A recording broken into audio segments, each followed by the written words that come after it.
So for the topic at hand, I wanted to cover some client acquisition conversations, which most of it is just kind of covering back over, but I wanted to talk about if any of you have objections you're seeing or concerns or questions on how to get started with the client acquisition. I do want to open up the floor for that.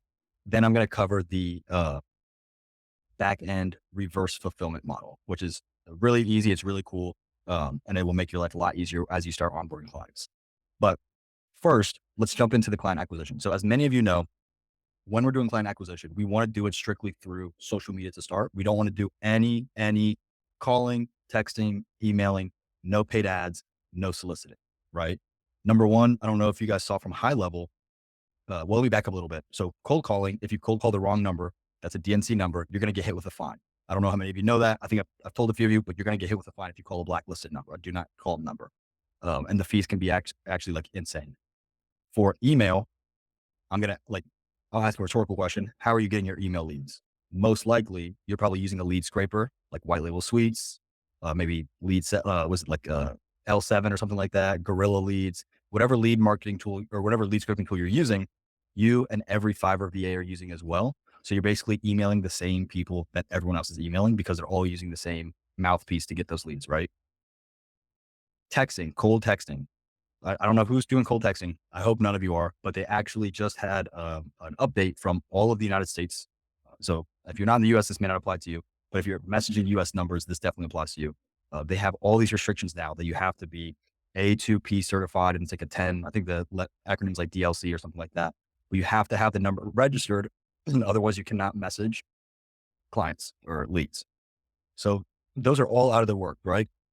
More and more laws are going to come out as we've seen. So back in November for cold calling, they actually outlawed voicemail drops. So does anybody not know what a voicemail drop is? Cool. So everyone knows. Great. So they actually outlawed cold voicemail drops completely. So there's more and more restrictions. That's why we love social media, because social media is 100% free, right? There's never going to be a restriction on social media because it's social media. It's social. They want you to be social. So the question now becomes, how are we going to acquire these leads via social media? In the 7-step process, and I'm going to share my screen again. And this may be a little newer. And Grant, if you have any questions, since you're not able to see, let me know, but I'm going to try to walk through this as much as I can to where you can understand. All right, I'm actually I have my laptop in front of me right now, so Sweet. I just have to join. Yeah, you can do that. Yeah, just put in the name and then ask to join. I'll bring you right in. I wasn't sure if I'd be around it during the call, but No, you're fine. Yeah. And if not, that's not a problem either. I'll just try to read out loud. So what you have here is the $0 client acquisition model. So many of you already know this model because it is the 7-step process that we're going to go through.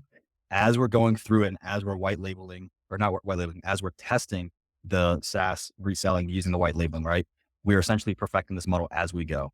So right here, this is the $0 client acquisition model, right? We already know that we want to create the antithetical or antagonistic cold friendly resist offer, right?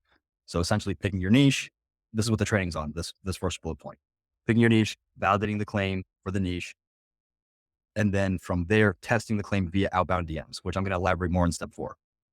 So this is, again, the goal is acquiring clients at $0. So number one, the cold friendly offer. Number 2, integrating it into a low drag funnel. So for low drag, as many of you know, all we're doing is a VSL over a form before you even pick your offer. So before you even decide what offer you want to go with, what you can do. So for any of you out there who don't have a form or a funnel yet, what you can do is you can, right after this call, hop off the call and you can create a funnel, and the whole funnel is just going to be a 5-question survey. So in high level, you have forms and you have surveys. A form essentially is all of your questions are on one page. So it's a 1-page form. A survey, you can do multiple pages. So I go with the survey. The reason we go with the survey is because they're bite-sized questions. We can do one question at a time. We're not overwhelming the lead. So we do 5 questions. Doesn't matter what your offer is, right? You just have the website name. You can maybe even type up your offer. That way, if you change your offer, you can delete it and retype it as quickly as possible. There's no VSL yet. There's no content, nothing. It's just a form. The form is 5 questions. Number 1 is just contact information, name, phone number, email, and then optional social media. But you want those first 3 required. The second question is going to be where they currently are, whether that's in terms of finances, whether it's in terms of how many clients or how much money they're making a month, wherever they currently are, right? Current state. The third question is going to be where they want to be. What's their dream state? Where they want to be in 6 to 12 months? If they work with you, what do they want to see in 6 to 12 months? And I think Imram, I think I was messaging you earlier today, and the guy said he was making like 9K a month and he wanted a 20% increase. That was you, right? Yeah. Yeah, yeah. And so we did the math and it was like, okay, cool. That's 1,800 extra a month. So where is he? 9K. Where does he want to be? He wants 1,800 more. And I'm using that example because I'm going to show how what I told Imram to do with the close. And so he was 9K. He wanted to increase 20%. The fourth question is, do you want to start now or in 3 to 6 months?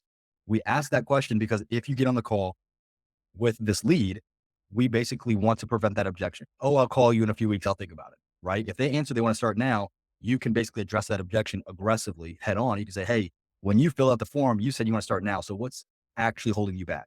Or another example is when people tell me that, even though they said this on the form, usually there's something else that's holding them back. So like, is that the case here?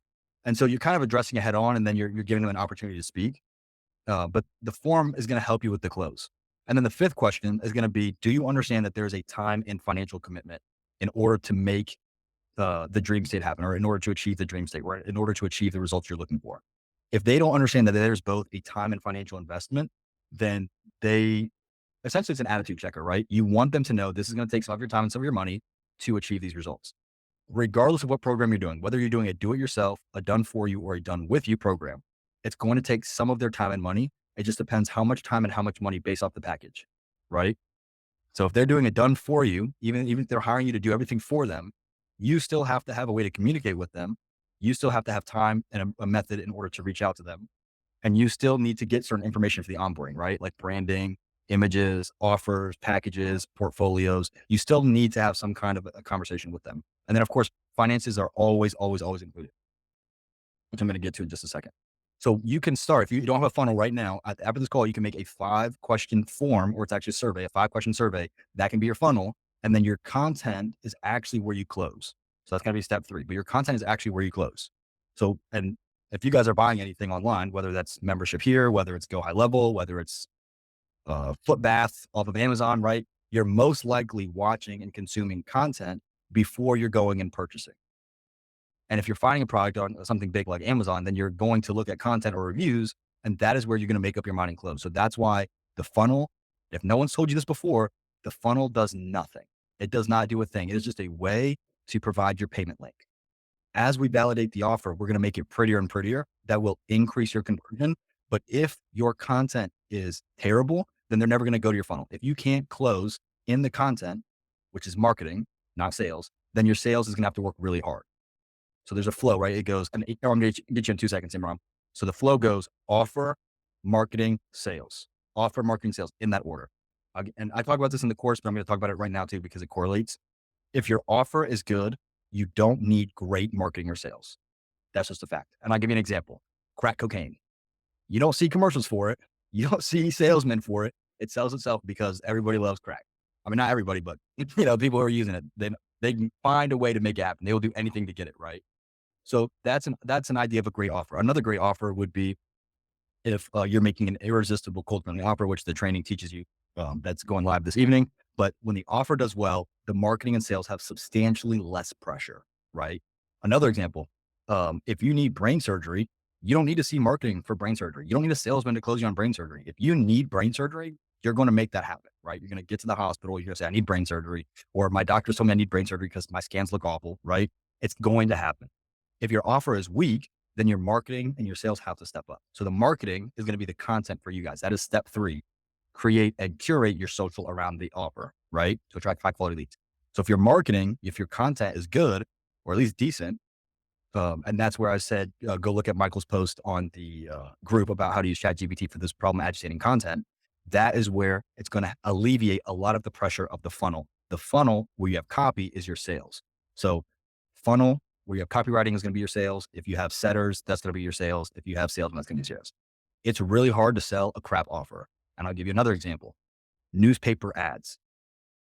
It's no secret that newspapers are on the decline. Like year after year, they're dropping horribly. Imagine trying to be the guy who's selling newspaper sales. Or imagine trying to be the guy who's selling box AC units when they're centralized air units, right? So if the offer is terrible, the marketing has to work harder. If the marketing is also terrible, the sales have to work extremely, extremely hard, right? Imran, I'll take your question real quick. No, yeah, I just wanted to add, kind of when you make the content, I noticed that if a lot of the creators, like if you throw in your offer like directly in the video, it's like people are just going to comment below like scam or something like that. Like clearly, it's too good to be true in a sense, and people are just like so you kind of want to like indirectly mention it, but not even mention it at the same time. Kind of just throwing value really, because I noticed all over Instagram, right? Like because I've been into just marketing, so now I'm getting marketing ads, and everyone just saying their offer, and under the comments, it's just like it's not the best responses. So Yeah. yeah. Yeah, no, definitely well said. And what I will say too, the training that I comes up tonight addresses that head on actually. So I'm really glad you said that. But when you're funnel hacking and you're looking at your competition, this is something Imran and I talk about all the time. Look at the ads and look at the comments on the ads.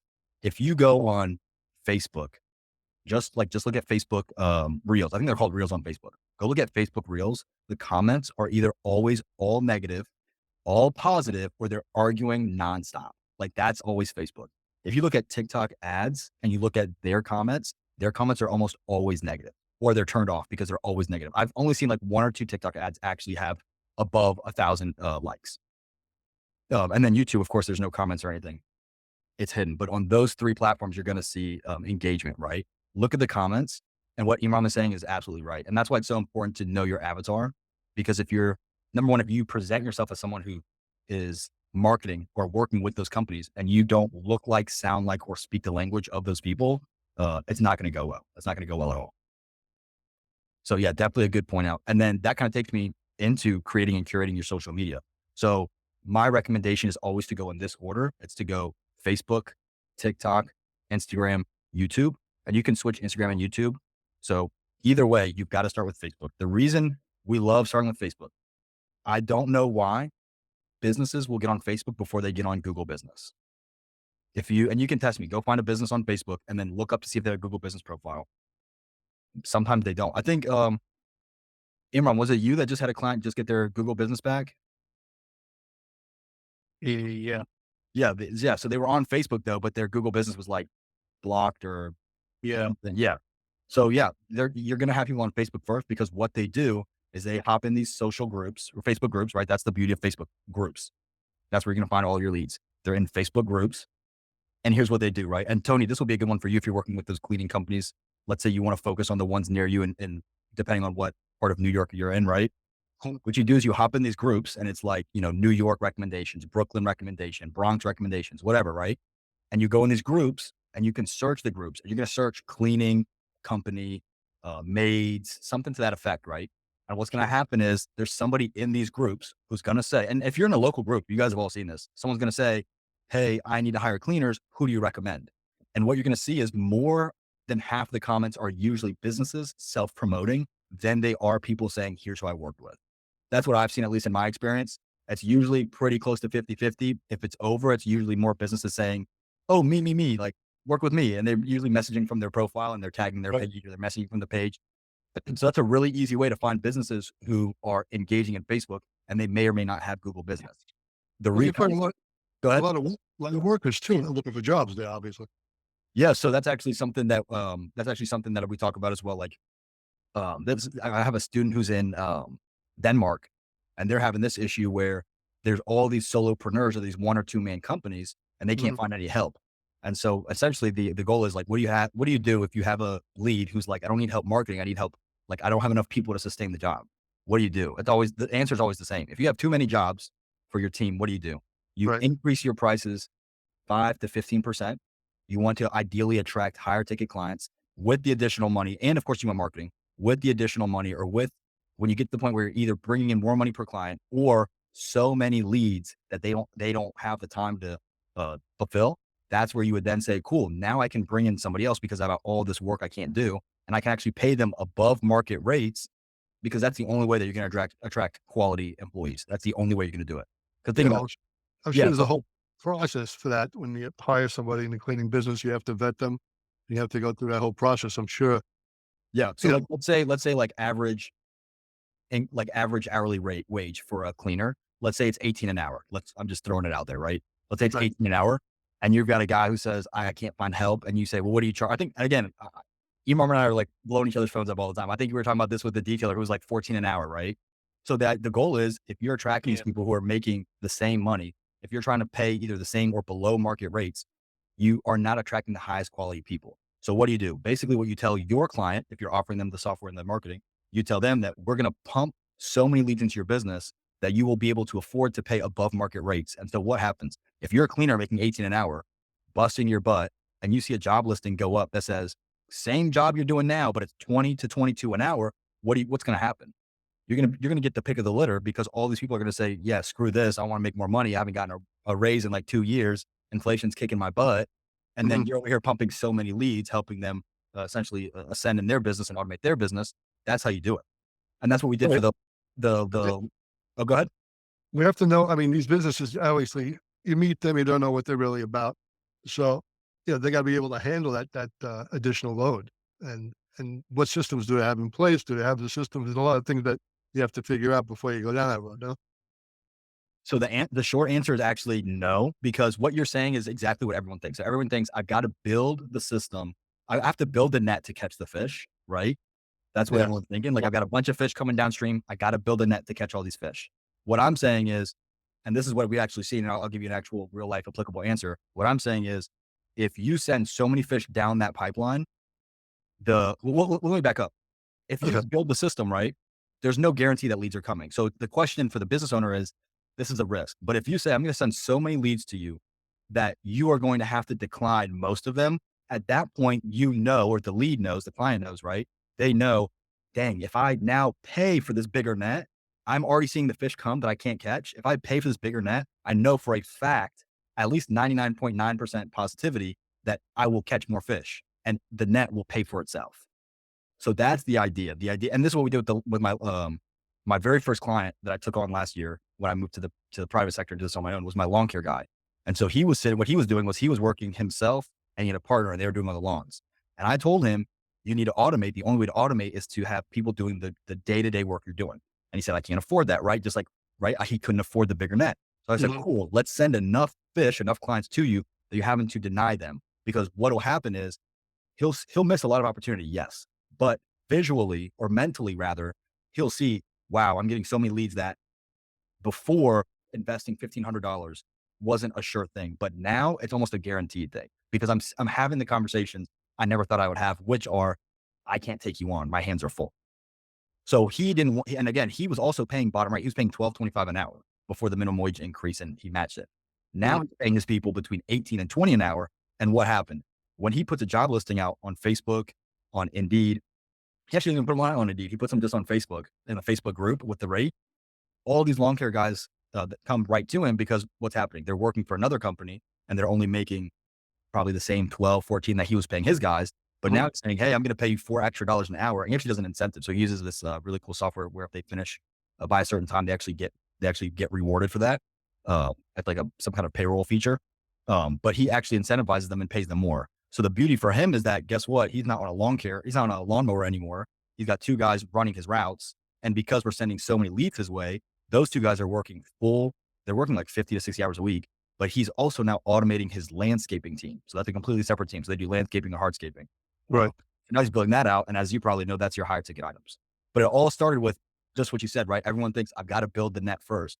What I'm saying is let's validate, let's make sure that you have clients, or let's say leads, right? Let's make sure you have enough leads that will justify you spending money on the net. Because if you're on this call right now, we all know this stuff works. We all know the high level stuff works, whether you use my approach or anybody's approach. So when you're working with the lead doesn't have that vision that we all have, because we've seen it work. We've seen case studies. Some of us have already made it happen, right? We've seen it work. So how do we make them see it work? Sometimes it's just a matter of having a conversation. Like, and to tie back to the situation that Imran and I were talking about, the guy said he wanted to increase 20%. So we said, cool, 9K to 10.8K is an $1,800 a month problem. So it would make sense to pay a one-time fee of $1,000 or a monthly fee of $800 and you still make $1,000 profit. The good news is the software, I think that package was only like $300 to start. And to even further sweeten the deal, a free trial and no setup fee. So you can fire me on day 29 or day 30 without paying a penny. However, most of my clients are landing clients before they fire me. So they actually never quit. So that's and that's in the training program, that exact script, but that's essentially what we're telling them. We're essentially telling them, hey, because I'm a little newer at this, no setup fee, 30 free days, some kind of risk reversal, right? Right. That's option 1 to basically peel their eyes open and say, listen, I'm trying to show you I can help you. Option two is when they bring you in, or maybe it's maybe a follow to option one. When they bring you in and you're trying to upsell them. So this is the ascension model, right? Bring them in at the lowest package, try to push them up to your highest package. When you're trying to say, hey, you're paying me $300 a month, but I want you to pay me $1,000 a month to build a system, they're going to say exactly what you said.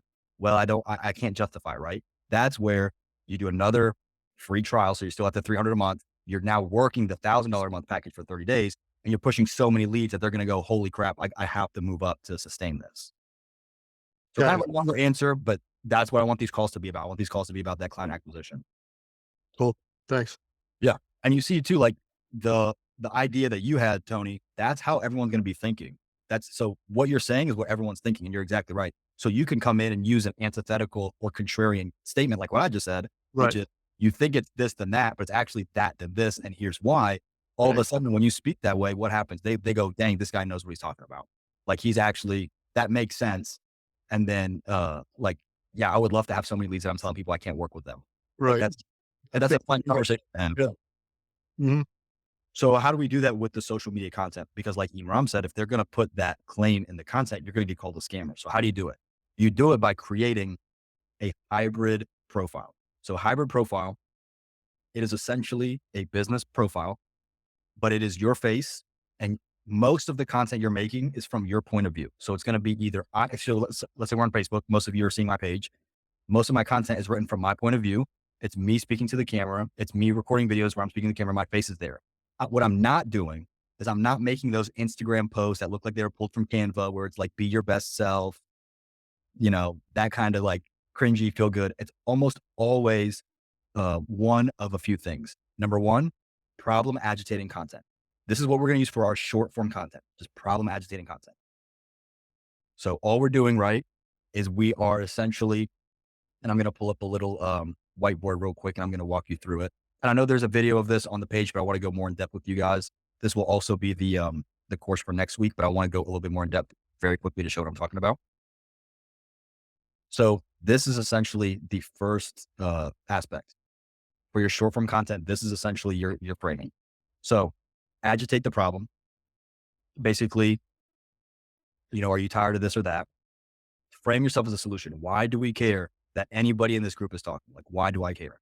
You care because I've gotten these results. You care because I made, like I'm talking a long care guy or a blue collar. You care because I made my first blue collar guy $28K in the second week for a second month. If I'm talking to an industrial cleaner, you care because I took an industrial cleaning contract from $800K to $1.2 million in 5 months, and we landed 11 subsequent contracts. So you're basically doing a mini brag, right? Why do we care that you're speaking?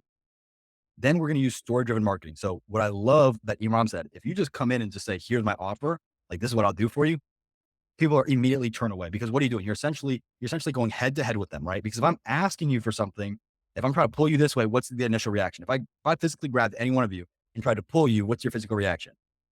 You're going to pull back. That's just basic human reaction, right? But if we use story-driven marketing, what you're doing is instead of going head to head, you're essentially coming side to side and you're telling them a story. Because I could tell you a story about how I took my pet fish on a walk and you're going to listen. You're not going to believe me for a second, right? It's the stupidest story you've ever heard. You might hit me with some, wow, that's crazy, but you'll listen. But the minute I tell you, hey, can you take my pet fish on a walk? You're going to be like, no, like absolutely not. So the story-driven marketing is beautiful because what you're doing is you're essentially pitching them, but you're not pitching them. It's a soft pitch.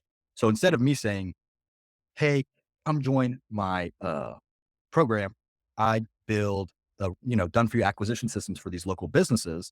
Instead, what I say is, so I'm not asking you. Instead, what I say is, hey, for example, Mateo with the HVAC company. Let's say I come to the company he works with. I could go, and I'm talking to the owner or whoever the decision maker is. And I go, yeah, I actually work with an HVAC company and these are the results we got them. The dude was so happy. And yeah, we actually worked with him to this day. He pays me this much, but it's like pennies compared to what I'm making him. What is that decision maker going to think? Tell me more. So now he's asking you to basically tell him and to actually essentially pitch him. So the story-driven marketing is a really good way. The CTA. So what do we do with the call to action? The call to action, you can split test this, and I'm going to cover testing in just 2 seconds. But with the call to action, what I like to do is I could go 1, 2, 3 in the video, call to action in the description. Because just like Imran said, if I say, hey, join this, hey, do this, hey, blah, blah, blah. If I sound like an ad, if I sound like I'm pulling, people are going to pull back, right? But the description just lets them know in the instance that they're interested and they see the description, link in bio, something to that effect, they're going to go, oh, cool. Let me go check out the link. Let me go check out the funnel. And then what do they get when they hit the funnel? They're going to hit the VSL, and the VSL right here, the VSL, we already know the VSL works because the training that drops tonight on this matter, right? We already know the VSL works because we're sitting at a 3 to 8% outbound conversion, which is absolutely filthy. That's a filthy number. And that's how we put it together, right? Now inbound, you're looking at on average 14.7%. So if you already have an outbound conversion that's sitting at this high of a number, and when I say high, average outbound conversion rate, if you look it up from HubSpot, which is a really, really popular CRM that I'm sure most of you know, 1.7. And that's from professionals, right? So if you yourself starting out are sitting at a 1.7, you're not doing bad. But if you're sitting at a 3 to 8%, you're killing. And if you're wondering, is this possible? He's not on the call with us right now, but go look up Kyle Anderson in the group. His conversion rate, he's converting 1 for every 10 people he reaches out to. 10% conversion rate is absolutely disgusting. Go look at his social media content on his page. He has people reaching out to him because he did the social media exactly how I just outlined it. And I'm not picking on him. I tease him all the time. But has anyone seen his content? Okay. Dude, Is his content good? It's could be better. It could be better. Yeah. And I'm teasing him, but the whole point is what he's saying, the way he's framing it is converting. I've had videos where I put 30, 45 minutes into production of post production where I'm adding subtitles and effects and GIFs and whatever. And he comes over and films this like shaky video outside. You can barely hear him. And you can see the comments on the video. I'm interested. I DM'd you and it was his first video he ever made. And he's like, bro, this is working. So this, But it kind of has to do with like, also because the power washing like thing is kind of like a new thing in a sense, right? You're not dealing with a bunch of old heads. So obviously they're going to be more naturally inclined to whatever like marketing guy there is. So most of his clients were actually demographically between 29 and 35, I think. So they're not too young, but yeah, they're also not older the way that like most auto body people are. Yeah. Budo, what's up? I was just wondering, like, so your story-driven marketing, how you said, like, oh yeah, we brought our company set results. Like, can you dive a little deeper into if we didn't get set results? Yeah, with no case study. Yeah, exactly. Yeah. So no case study. Well, let me ask you this, right? What does a case study do when I'm talking to another client? It shows that your method works. Okay, cool. So if my method doesn't work or your method doesn't work, what is the only way that you can create trust with me to where I will take a chance on you? Oh, give them a free trial. Okay. And then within the free trial, what else can you do? Because if I just say free trial, you could be like, okay, like it's not really too enticing, right? Yeah, So yeah. what you could do within the free trial, right, is you could let them know these are the metrics I will hit for you. So I will make sure, forget leads. Nobody cares about leads. If you talk to any business owner, they're tired of hearing we'll get you leads. So you could say, for example, either A, you can have full access to the software for 30 days. I will coach you through it, blah, blah, blah. Or B, I will work with you until I land you 5 clients, not leads. I will work with you until those leads become 5 clients, whether that's 100, 200, 1,000 leads. It doesn't matter. And so I think I mentioned this. Again, Kyle's not on the call, but I was talking to Kyle about it when he and I first started. Kyle's actually my very, very first student. Essentially what you're doing, right? Your first 3 to 5 clients will be the hardest ones you ever land because of what you just said, Michael. You have no case study essentially, right? So you're starting out, you have no case study. So how do we supplement that? A few ways. Number one, what I just said, making yourself so enticing, saying, I will work with you until we get this. And then honest to God, if anyone's telling you anything different, well, let me back up. I'm going to keep it as real with you guys as I can, right? You have to have a case study to really move your prices up. The more case studies you have, just like what you said, right? You said it really well. Case study says I've done it in the past. And I covered this in the training, but I'm going to cover it right now too. Case study says you've done it in the past, right? The more case studies you have, the more you can essentially say, this isn't luck. This isn't chance. Like lightning strikes in one spot. Okay. 2 spots, same time in the same spot, more than once. Okay. Interesting. But if I said lightning has I can make lightning strike in this spot 1,000 times in a row. What are the odds I can do it one more time? That's what a case study does, right? So you essentially have to create the trust, and almost the more trust you can build, the more you can guarantee the result, the more the client feels like, cool, I give you money, I get money back. Because the underlying goal of everyone in this group calls business, everyone in this community's business, everyone in Go High Level's community, whether it's you're with me or not with me, is to make your client money either directly or indirectly. Directly, leads. Indirectly, hey, we have a software that automates it, saves you time. You don't have to pay for people, so you get to keep more of your money. That's it. Now, from there, we have to reverse engineer and we have to tie in the avatar, everything you see here, right? The avatar, the trends, the marketing, risk, effort, time. We have to add all of that in to really translate it. But the underlying goal is, and always will be, you give me money, I give you more money. That's it. So your first couple of clients, you do, like my first lawn care guy to this day has never paid me a single penny. I don't work with him anymore because we've automated the full thing and exited. But guess what? When I go and land other clients, I use him to land my first $7,300 client. And then I use that one and him to land my next 5K client, 5K client, 5K client. And then I have an offer. I actually have a deal next week. I'm like completely bonkers about it. 42K deal. Like that's how it goes. So it's not like, oh, I have to do this for 5 years and then I'm charging. No, it's 42K for 7 months. So because I'm locking in my timeline, I'm making way more money. And the crazy thing is, this guy has deep pockets. If he had closed with me before today, he actually would have saved 8K because I would have dropped my price from 7K a month to 6K a month because I'm on vacation. So I was like, oh, my calendar's open. Like if you lock in. So he actually didn't lock in. His secretary messed up, fumbled the bag. So he actually just cost him 8K. So he's not too happy with the guy. But that's where it goes. You start having those bigger and bigger conversations because I can almost guarantee those results. Right. And then I can put in guarantees, conditional, unconditional. I cover that in the training. If anybody knows Alex Hormozy, go look at his free training, acquisition.com/training. It's phenomenal. But he talks about doing your guarantees, and I do a conditional, unconditional, full money back guarantee within 7 days. If you hate it, you can see my whole process. If you hate it, you get your full money back. And then there's conditional guarantees. So basically what I said earlier, right? I will work with you until we achieve this result. I will stay with you until you're fully happy, whatever the condition is, or your money back, or I'll work with you until we achieve that result. Again, that's in the training, but that's essentially just a very brief overview. So that's option one. Again, very drawn out to make sure you guys get as much value as possible. Option two is actually your business partner, Mateo. So you can say, hey, we came from this industry. Like we speak the language. We know the hesitations. And that's where Mateo is such a valuable asset. I told you guys on the very first call, right? Mateo can basically say, I speak the language. I know the pain points, and he can resonate. Who can resonate more with HVAC than an HVAC guy? Right. So that's the beauty of it. And then what's the third best option? The third best option is Sufyan. He doesn't own a business, but his parents do. And he came in and said, hey, and I know it took a lot of convincing. He said, hey, this is what I do. I would love to try it out. And his story, like Sufyan, I'm going to bother you one day and get a client like interview with you. But his story is so cool because his parents were like kind of skeptical about it. He does the process. And the next thing you know, his parents are like, oh, he does this, we do that. It's like such a cool, like forget all the money. Like that's so heartwarming and so cool to see that like parents, anybody, they go from like, I don't know, to like bragging about him. That's so cool.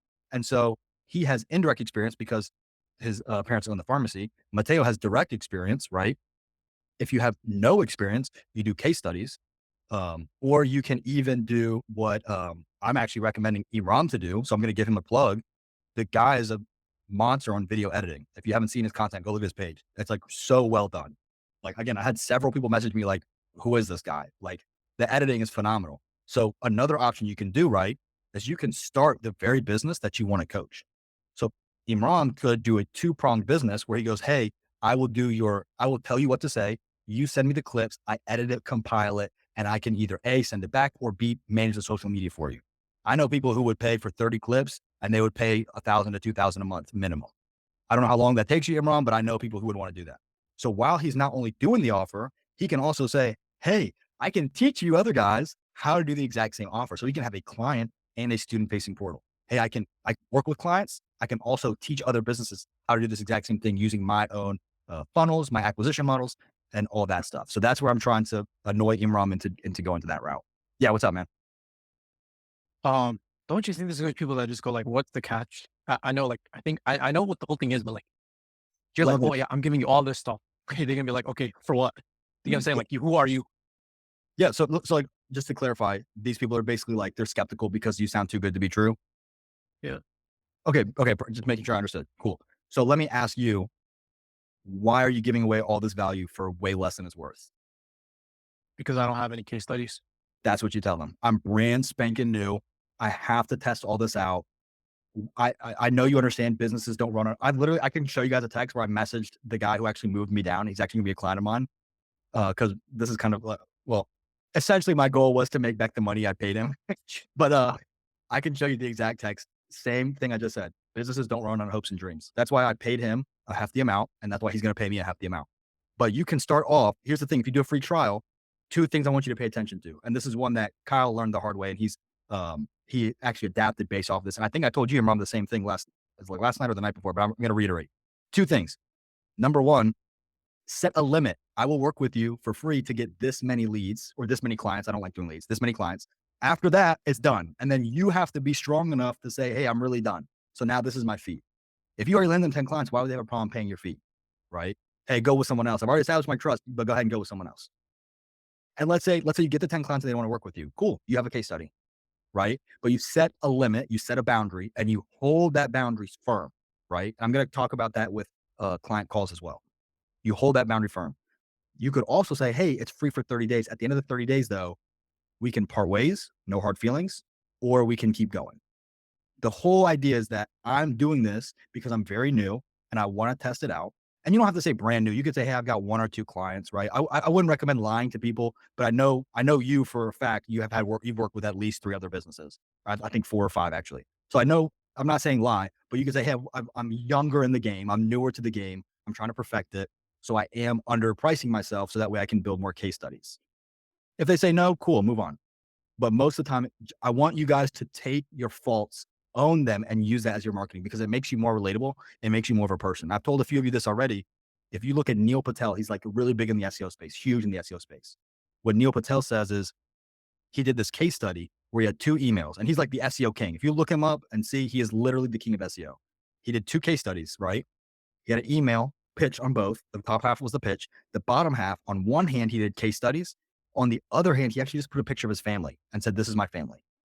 The one with the family converted much higher. I think it was like 60% versus the other one that had like 30 some percent. It was like 62 to 38, something like that.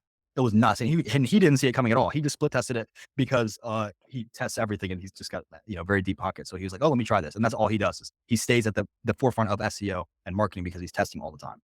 So I say that to say, if you own your faults, you become more of a person. And in a world where AI is running rampant, guess what is needed? Authentic connections, right?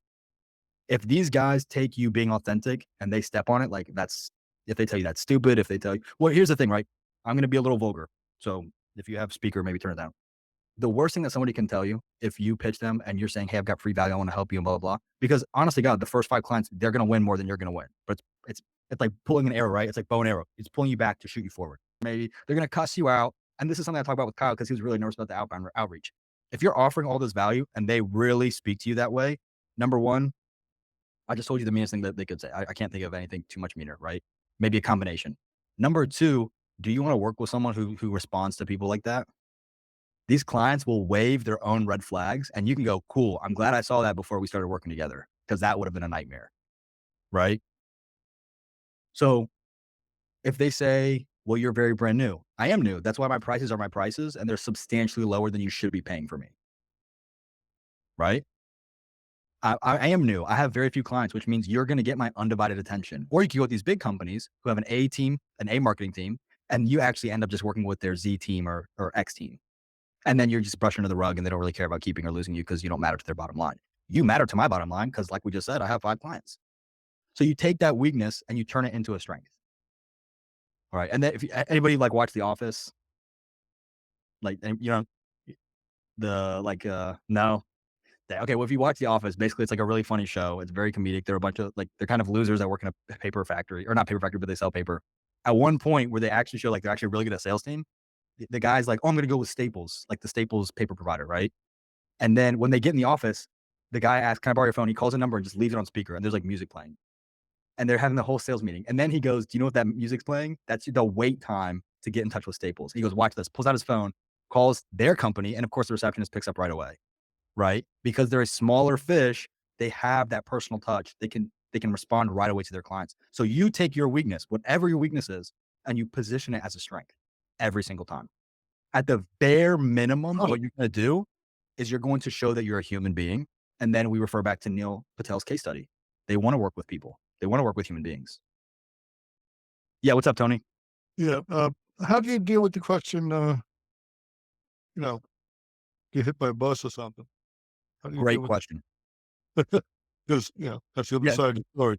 Yeah. So usually what they're asking, right, is can I keep accessing this That's number one, or part A, or part of it. The other part is there a way? This is usually like a follow up or secondary question. It's not directly, but it kind of connects to it. The other question is, what if I want to take my website somewhere else? Mhm. Has anybody heard that one yet? Usually they're like, oh, what if I want to leave you and I want to keep my website? In the case that they want, I'm going to start with the question I just posed and then Tony to your question. In the case that they pose the question, what if I want to take my website elsewhere? What you do is then you do charge a setup fee. You build the website on WordPress and you host it on high level. That's the way you do it. If anyone hasn't built a website on WordPress, it is extremely easy. You download a plugin called Elementor. It's free and it's a drag and drop builder. It's actually nicer than high levels. It's a drag and drop builder. That's it. If you really don't want to touch it, what you do is you have to have a setup fee. And here's why you pitch a setup fee, right? Well, If a I- migration fee, really, right? What's that? Migration fee. You're migrating. So not necessarily that. Yeah, it's kind of a migrating fee, but essentially you could build a website and they could leave tomorrow, right? So what you do is you say, I'll give you, we have to do a setup fee because technically, you can tell them that I do a setup fee because technically you could take the website and you could leave tomorrow. Now, most web designers, if they're just charging for a website, they're sitting at minimum, this is for a quality one, you're looking at minimum 2,300 typically. And you can go look up quality web designers. You can always look up a web designer for some random company from that, just all they do is outsource to VAs and they're charging really, really low. But what I would recommend, especially starting out, I actually just had who in the group saw my post where I said, hey, I just landed a little $600 client. Did anybody see that? Cool. That was actually a home inspector. I actually fired him as a client because I wasn't able to. It's really hard to market home inspectors because of ethics, because it's all ethic based. So you actually can't market them. So I basically told him, hey, I can't work with you. And he was like, well, can you at the very least build me a website? So I had my VA, and I know the guy. So I had my VA build the website for him. He paid 600 so he could migrate, right? Like Tony said. Mhm. And then I actually even threw in a little SEO sprint that Imram and I have been talking about, a little SEO sprint. So it was like a Google business optimization and like a blog. It cost me $100 for my VA to do all that. So I just pocketed $500. All I did was say, cool, I'll do that for you. And then send my VA the instructions. So 15 minutes of work, $500 of a client that I actually tried to fire twice. So that answers if they want to take it away, you build it in WordPress, you host it in high level. And then if they can take it away, they host it wherever they want to, right? For if I die. So what you can do here is you can, and this is something that I'm actually working on within the community. But essentially what I would do is you can set it up to a way where it's almost like, this sounds like something out of a superhero movie, but you could set up a Zap to where it checks in with you every 30 days or every 60 days.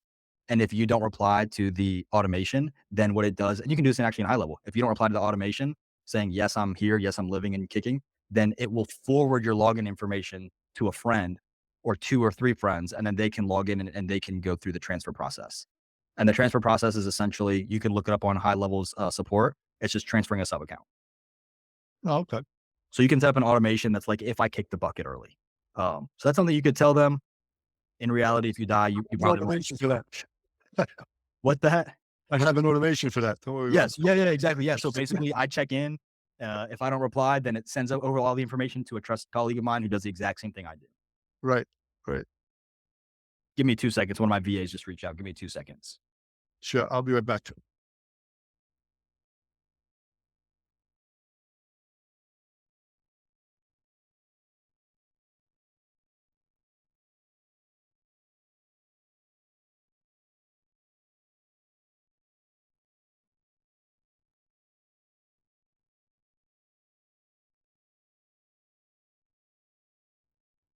Awesome. So yeah, hopefully that answers the question if they want to migrate. And for everyone else, you can set up an automation where it checks in with you every 30, 60, 90 days of VA tutorials. Yeah. So I'm about to do that exact thing. So like, you talking about how you can fulfill all of this? Dude, how do you find doing like good? Awesome.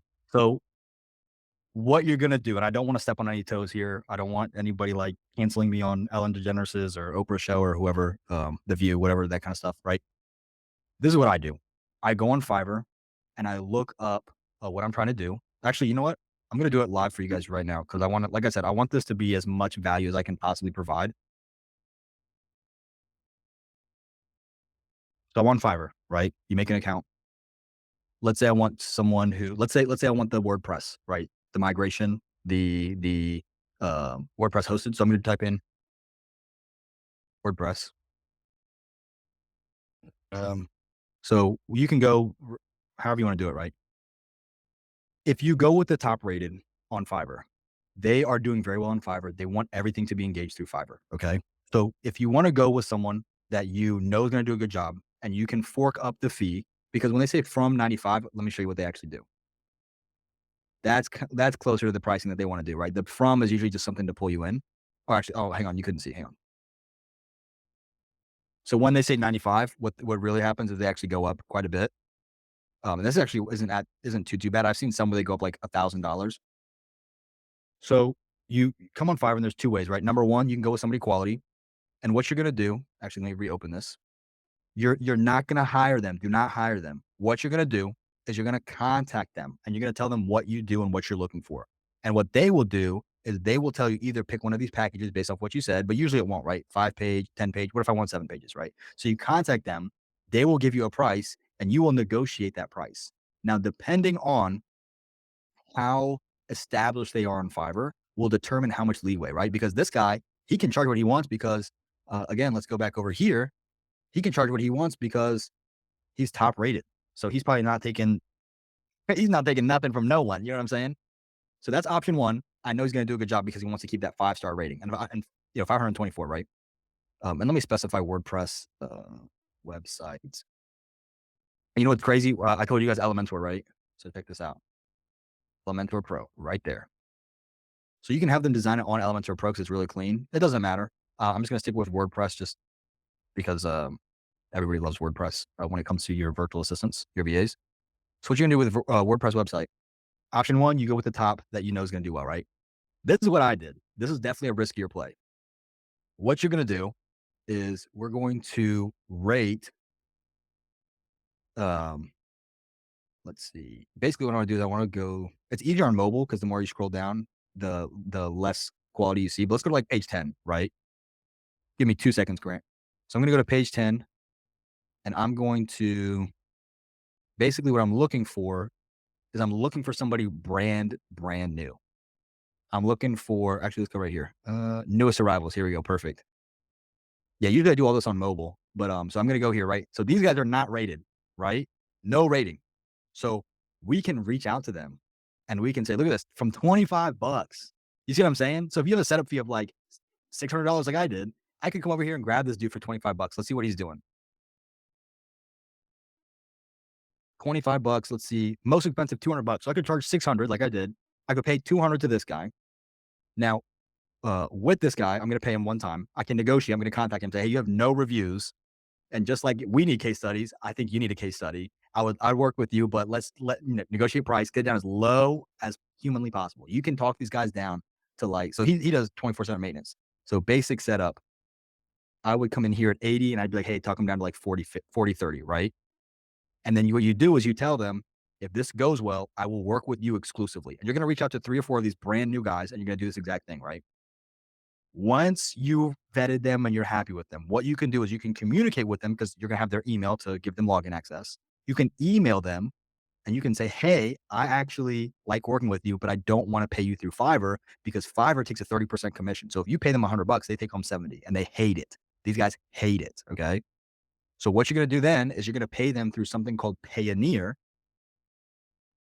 I can spell, and this is Payoneer. And you're going to pay them here. And essentially it's like Cash App for international payments. So some countries you can't do Cash App to, some countries can't do PayPal. Payoneer has like no limits. So if you can pay them through that, great. If not, Payoneer is perfect. Most of my VAs, the VAs I've had the best experience with, and I'm not like, I don't care about race, gender, who you want to have sex with. I don't care about any of that. All of my VAs are Pakistanis because what I did was I found one that was phenomenal.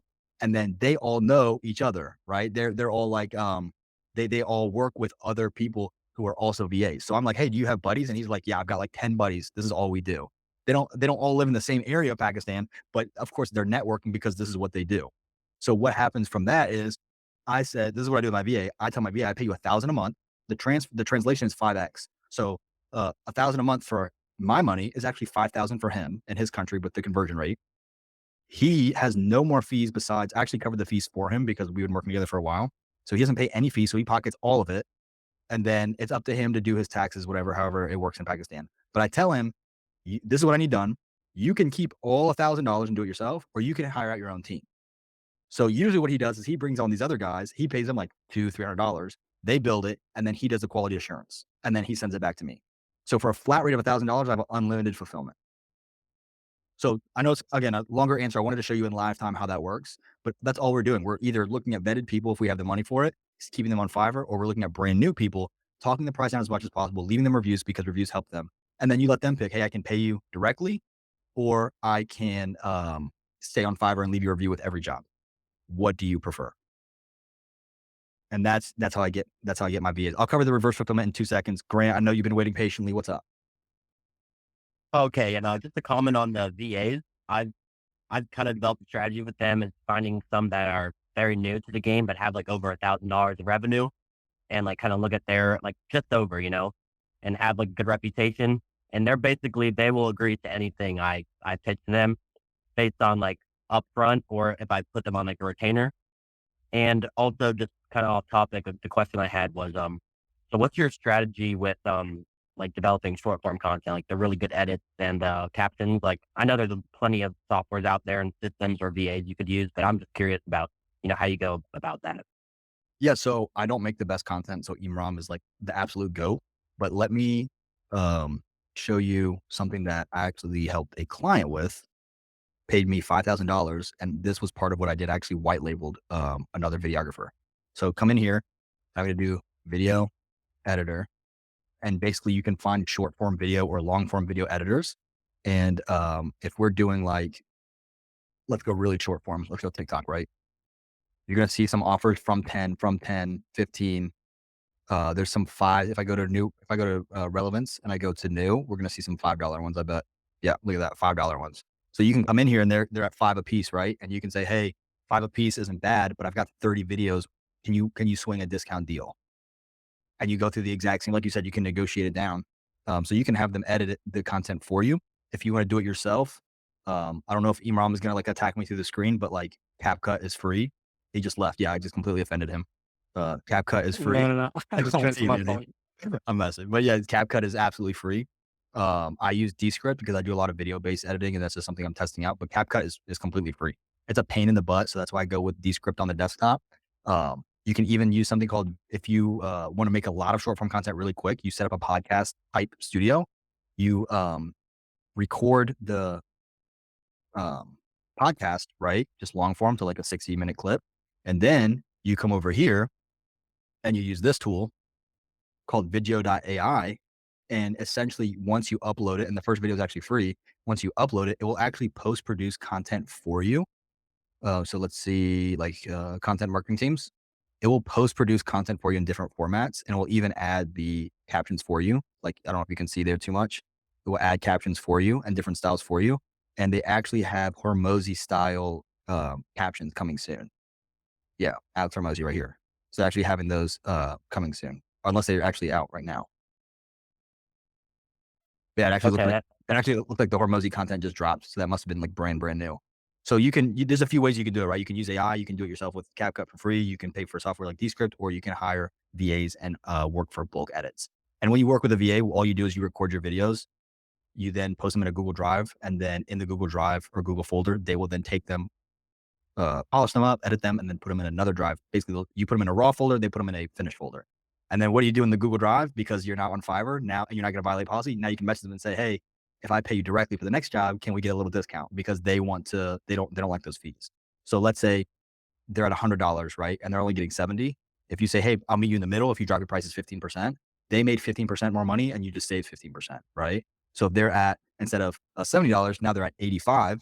So instead of you having to pay 100, you pay 85. And instead of them making 70, they now make 85. So you negotiate. And that's why it's so good to know the Fiverr commission rate, or not commission rate, the fee rate.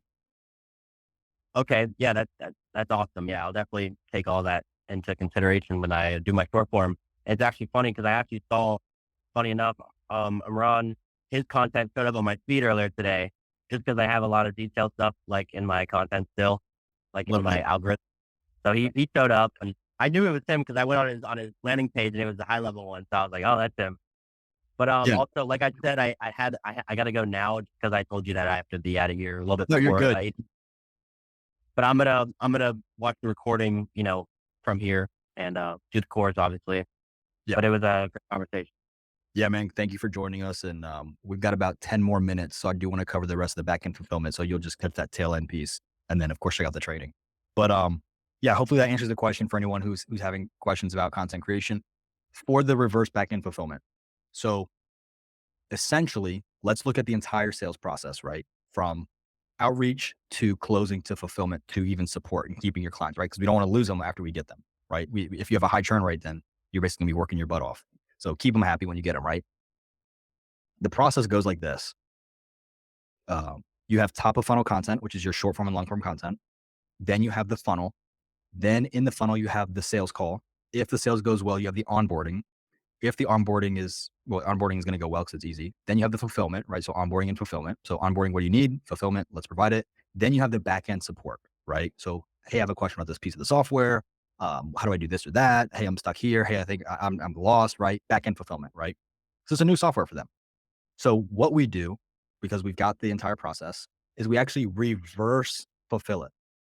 Because if I were to pay for top of funnel content, we just covered that. A clip a day at $5 a clip, you're looking at $150. And that's with like a brand new person, right? And if you look at the clip, they have time frame restrictions. And so it's got to be less than 30 seconds or whatever, right? So let's say it's 150 for every single month, right? And that's just your short form content. That's not your long form content. And you still have to record that content, right? Then you've got the sales funnel. Then you've got the fulfillment and onboarding. Then you have the backend support. The funnel, once you build the funnel is in place, right? You're going to test it. You're going to look at your metrics. You're going to split test it. All easy stuff you can do in high level. All stuff I'm going to talk about in the course that drops next Friday. Split testing, all of that.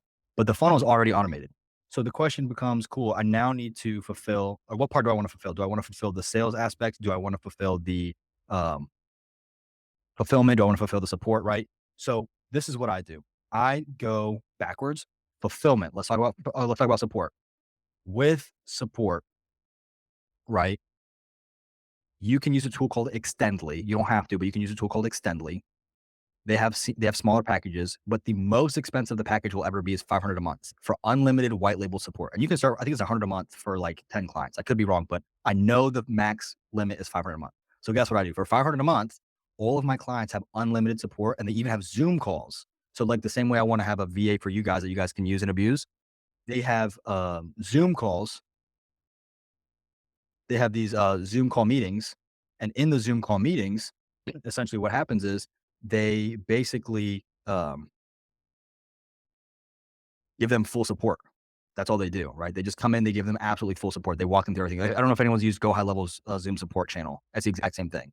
So they can do support tickets. It's a fully automated, done for you white label support system. That is going to alleviate so much headache and it's going to ensure you're not losing your clients, right? There's a few other things I'm going to talk about in the next couple of trainings to how you can actually keep your churn as low as possible. But essentially that's a really big thing because you keep them or you get them and you want to keep them, right? You don't want to lose money.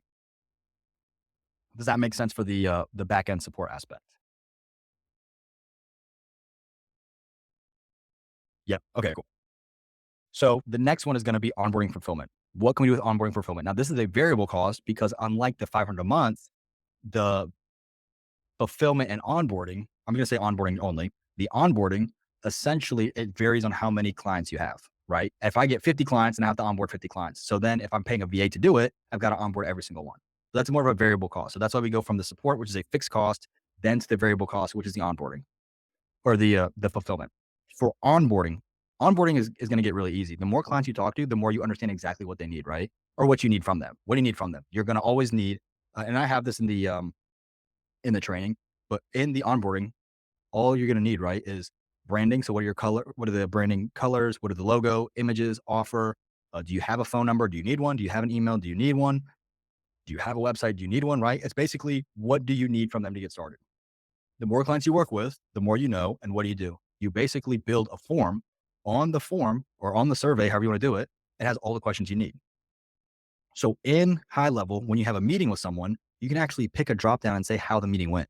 If the meeting went well, you can create an automation that says close deal, and the closed deal can start an automation that sends the onboarding form to them or the onboarding email to them. Hey, this is what I need from you to get started, fill out this form. Just like that. So you can fulfill that. That is, if you have high level, which most of us do, that's 100% free. And then you have the sales and the closing and the appointment setters. That's where you start looking at variable cost, and it gets a little bit more expensive. But the idea is that you start from the back and then you fulfill forward anything that you haven't already fulfilled or automated. So with high level, just very quickly with high level, your funnel is automated. So build that 5-question funnel survey on the funnel, right? Contact, where are you? Where do you want to be? When do you want to get started? Now or in 3 months or 6 months? And do you understand that this is a time and financial commitment? That's all you need to get started. You can change your offer a million times. Those questions will never change for an onboarding, right? They'll never change. Because once you have those 5 answers, as we already discussed, you already know how to close the call, because the call framework, I'll post it in the group, but it's also in the training.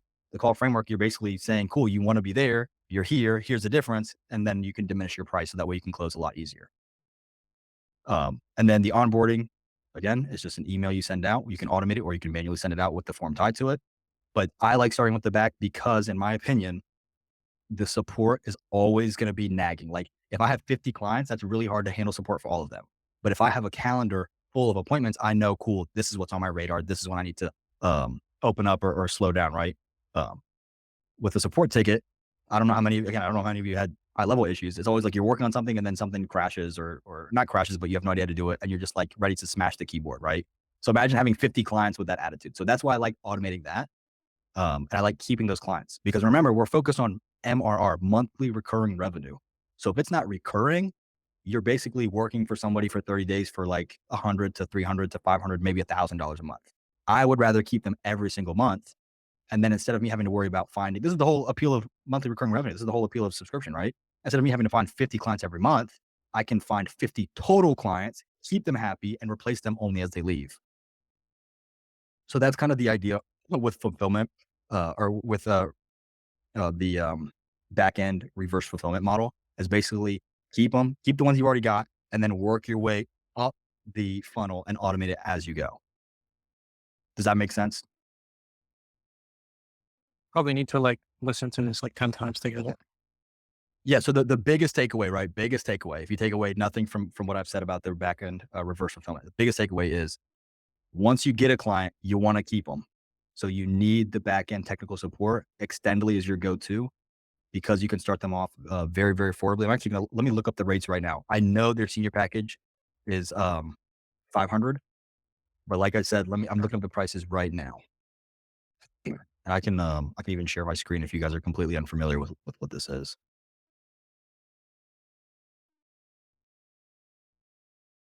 So yeah, done for you, more happy clients. You're freeing up your time.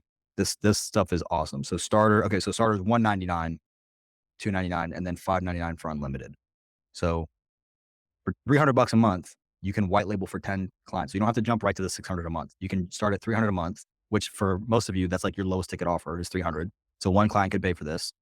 And then from there, you have support via live chat. Look at this: support via tickets, support via Zoom. It's white labeled. So you're not saying, hey, I'm working with these people. And if you want to start even smaller, that's fine. If anyone, for those of you that have spoken to me, I'm never shy about the fact that I'm using tools. I use high level. I use, Google Meet. I use these. I'm not a software creator. I'm a marketer, and I use tools.